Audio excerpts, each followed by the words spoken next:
খুব সুন্দর পরিবেশ। এটা আমাদের নারকেলকুঞ্জের যে এন্ট্রান্স, যেটা মানে বাই রোডে আসলে যে এন্ট্রান্সটা দিয়ে আপনারা এই নারকেলকুঞ্জের মধ্যে প্রবেশ করতে পারবেন। আমি এখন সেই এন্ট্রান্সের মধ্যে আছি। এই রাস্তাটা ধরে সামনে একটা ঝুলন্তী সেতু আছে, সেই সেতুটা পার হয়ে আপনি সেখানে টিকিট কেটে আমাদের এই নারকেলকুঞ্জে প্রবেশ করতে পারবেন।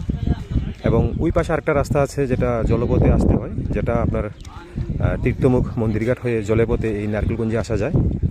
আর এটা হচ্ছে আপনার গন্ডাছড়া বা আমপাশা দিয়ে যদি আসেন, তাহলে আমপাশা বা অমরপুর হয়ে গন্ডাছড়া রুট দিয়ে এই নারকেলকুঞ্জে আসবেন। সেটা স্থলপথ। একদম দেখুন, একদম নারকেলকুঞ্জের এই জায়গায় একদম ডাইরেক্ট গাড়ি চলে আসে এবং এখানে হেলিপ্যাড গ্রাউন্ডও করা আছে। তো এটা হচ্ছে স্থলপথের রাস্তা। এখান দিয়ে আসলে আপনি সোজা এখানে চলে আসবেন।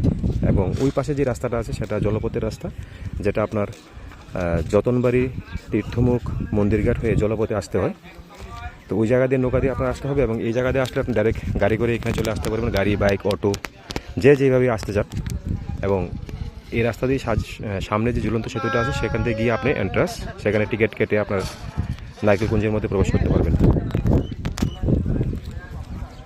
এবং এই নারকেলকুঞ্জে প্রবেশ করার আগে খুব সুন্দর পরিবেশ রয়েছে এবং ছোট ছোট কটেজ রয়েছে, যেটি প্রাইভেট কটেজ। যারা এখানে এসে রাত্রি যাপন করতে চান, আপনারা এই কটেজগুলি ভাড়া নিয়ে রাত্রি থাকতে পারবেন। এবং ত্রিপুরা সরকারের উদ্যোগে আরও সরকারিভাবেও কিছু কটেজ এখানে তৈরি করা হচ্ছে। এই যে আপনি দেখতে পাচ্ছেন আমার সামনে আছে কটেজ।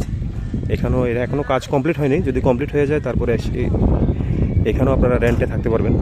এবং এখানে যারা স্থায়ী বাসিন্দারা রয়েছেন তারাও তাদের ব্যক্তিগত জায়গায় ছোট ছোট কটেজ করে রেখেছে টুরিস্টের জন্য। আসবেন এবং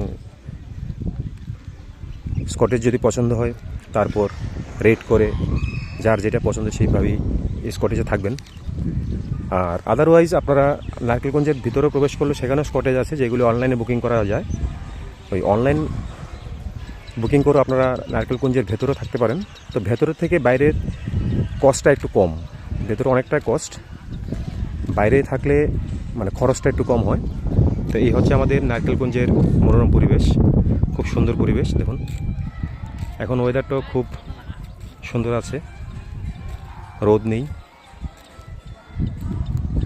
খুব সুন্দর পরিবেশ। ধন্যবাদ সবাইকে।